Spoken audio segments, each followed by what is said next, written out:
father could have been a great comedian, but he didn't believe that that was possible for him. And so he made a conservative choice. Instead, he got a safe job as an accountant. And when I was 12 years old, he was let go from that safe job. And our family had to do whatever we could to survive. I learned many great lessons from my father, not the least of which was that you can fail at what you don't want. So you might as well take a chance on doing what you love. It's not the only thing he taught me, though. I watched the effect of my father's love and humor and how it altered the world around me. And I thought, that's something to do. That's something worth my time. It wasn't long before I started acting up. People would come over to the house and they'd be greeted by a 7-year-old throwing himself down a large flight of stairs. They would say, "What happened?" And I would say, "I don't know. Let's check the replay." I'd go back to the top of the stairs and come back down in slow motion.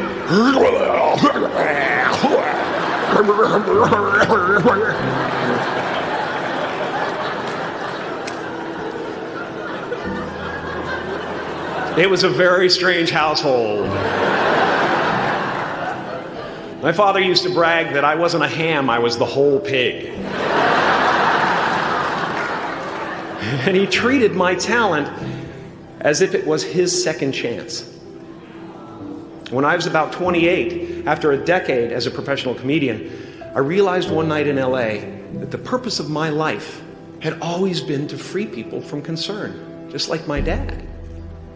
And when I realized this, I dubbed my new devotion the Church of Freedom from Concern. The Church of FFC.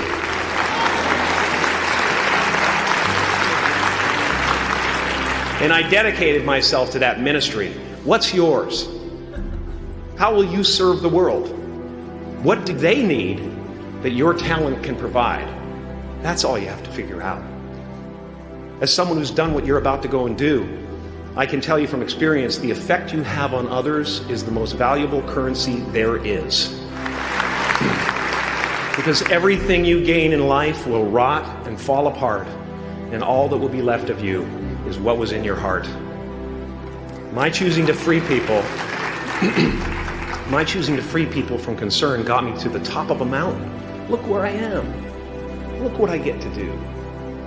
Everywhere I go. I'm going to get emotional because when I tap into this, it really is extraordinary to me. I did something that made people present their best selves to me wherever I go. I've often said that I wished people could realize all their dreams and wealth and fame, and so that they could see that it's not where you're going to find your sense of completion. Like many of you, I was concerned about going out into the world and doing something bigger than myself, until someone smarter than myself made me realize that there is nothing bigger than myself. Because life doesn't happen to you, it happens for you. How do I know this? I don't, but I'm making sound, and that's the important thing. That's what I'm here to do. Sometimes I think that's the only thing that's important, really, It's just letting each other know we're here. Reminding each other that we're part of a larger self.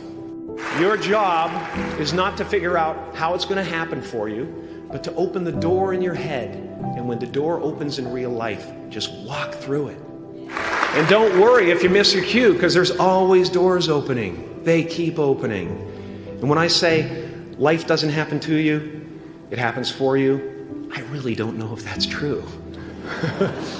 I'm just making a conscious choice to perceive challenges as something beneficial so that I can deal with them in the most productive way. You'll come up with your own style. That's part of the fun. Oh, and why not take a chance on faith as well? Not religion, but faith. Not hope, but faith. I don't believe in hope. Hope is a beggar. Hope walks through the fire and faith leaps over it.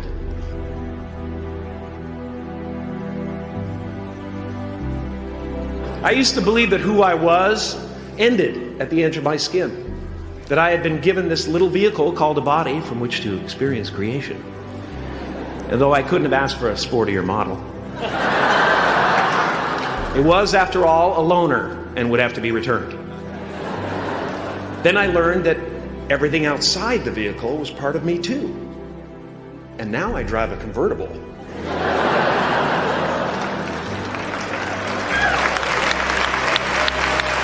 Yeah, man. Top down, wind in my hair. Woo! I am elated and truly excited to be present and fully connected to you at this important moment in your journey. I hope you're ready to open the roof and take it all in. You are the vanguard of knowledge and consciousness, a new wave in a vast ocean of possibilities. On the other side of that door, there's a world starving for new ideas, new leadership. I've been out there for 30 years. She's a wildcat. Oh, she'll rub up against your leg and purr until you pick her up and start petting her, and then out of nowhere she'll swat you in the face. It can be rough out there, but that's okay, because there's soft serve ice cream with sprinkles. I guess that's what I'm really trying to say here today. Sometimes it's okay to eat your feelings. Now, fear is going to be a player in your life, but you get to decide how much. You can spend your whole life imagining ghosts, worrying about the pathway to the future, but all there will ever be is what's happening here, and the decisions we make in this moment, which are based in either love or fear. So many of us choose our path out of fear disguised as practicality. What we really want seems impossibly out of reach and ridiculous to expect, so we never dare to ask the universe for it. I'm saying I'm the proof that you can ask the universe for it. Please.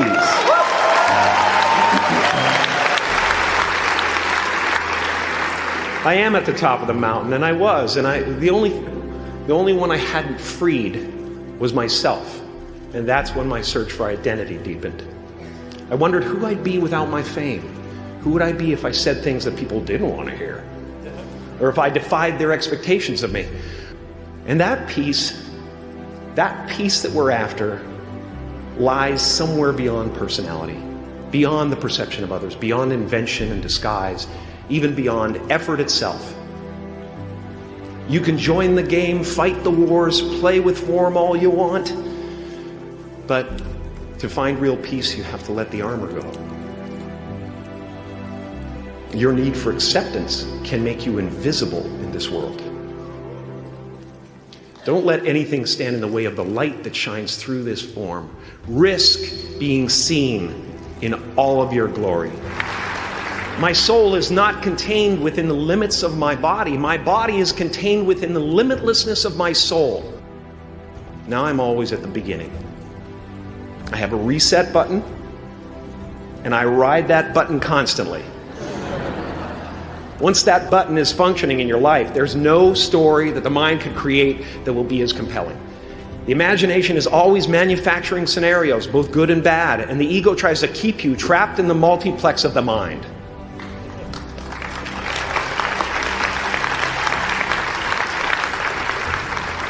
Our eyes are not viewers, they're also projectors that are running a second story over the picture that we see in front of us all the time. Fear is writing that script, and the working title is, I'll Never Be Enough. I had a substitute teacher from Ireland in the 2nd grade that told my class during morning prayer that when she wants something, anything at all, she prays for it and promises something in return, and she always gets what she wants. Well, I'm sitting at the back of the classroom, thinking, wow, my family can't afford a bike, So I went home and I prayed for one. And I promised I would recite the rosary every night in exchange. Broke that promise. But 2 weeks later, I got home from school to find a brand new Mustang bike with a banana seat and Easy Rider handlebars. Yeah.